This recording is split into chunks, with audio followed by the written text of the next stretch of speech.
Sherman. We love seeing you today. Please say hi first to all of our audience before we start with your questions. Okay, hi Caitlyn. Thank you for passing the mic to me, and thank you to all my colleagues here who've done a perfect job at elaborating on Tales of Aleko. For me, I've known Thomas for about 2 years now, and he got me into this project to actually work on the game development aspects.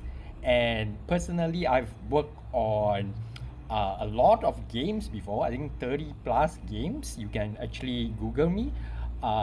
You can just Google Sherman Chin on Google and or ask Grok.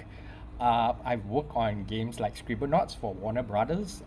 I've worked on my own game, Alpha Kimori, which was the first Malaysian game on Steam. And I've also worked on lots of titles for Disney and Nickelodeon, for example. And I'm so glad to be able to work on a Web3 game such as Tales of Aleko because it gives me a different perspective, right? There's a different way of doing a Web3 game versus a normal sort of game.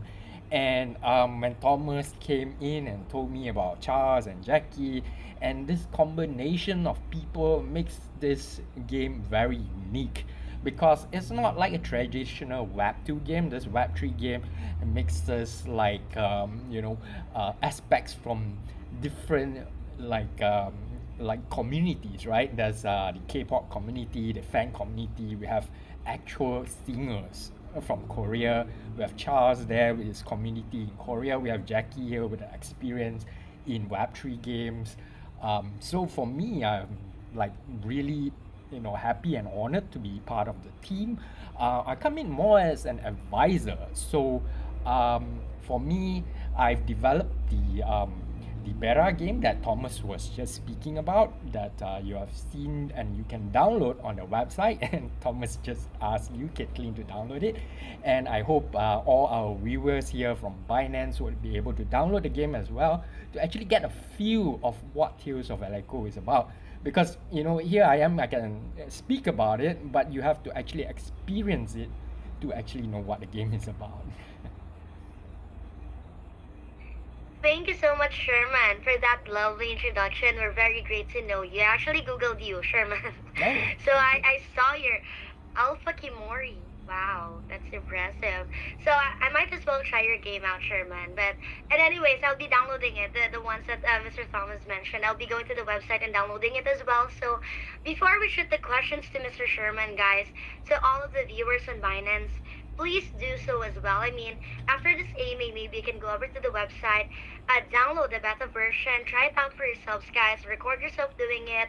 Uh, you know, throw some feedback as well because that would be very helpful. And of course, tell us what you feel about it because this is your, I believe, your first step in, being involved in the ecosystem. Thank you, Sherman, once again. So now let's get some questions for Sherman because I know that the questions in this section is something very interesting as it relates to the future.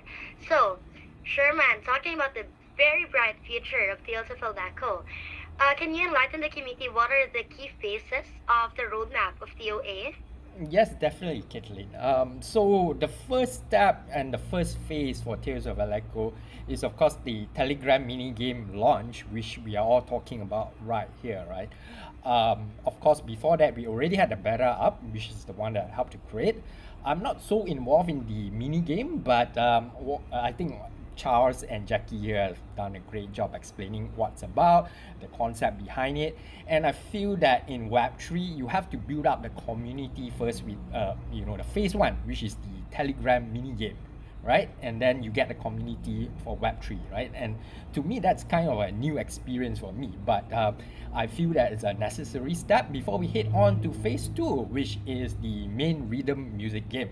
That's the one that I'll actually be heavily involved in, which is the game itself, which you can download the beta, like I said, and then when you play it, you get to experience it, you get to feel like what's a music rhythm game, right?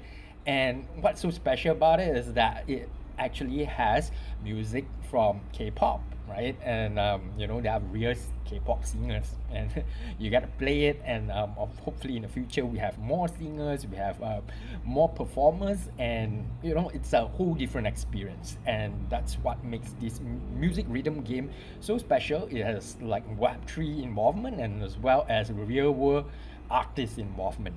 That then leads to the next phase, which is the MMORPG phase, right? That, for those who don't know what that is the massively multiplayer online role-playing game, and then we have competitive tournaments as well.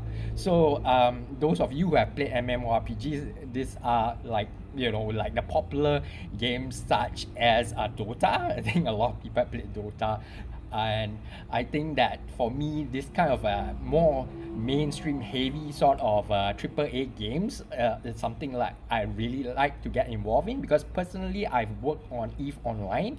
It's one of the most popular MMORPGs out there. So to me, having that experience, I want to be able to also transfer that experience to players of Tales of Aleko moving forward in the future, right? But as I said earlier, we have to go through the Telegram minigame app first, and then after that, the main rhythm music game app, and then the MMORPG comes, and that's when the competitive tournaments will come in. Then finally, of course, we have the meme coins and the clan-based extensions. This would be more like the Web3 aspects of it. So this proves that Tales of Aleko is not just a one-off game, it's a multi-stage, scalable ecosystem, I would say. Thank you, Sherman.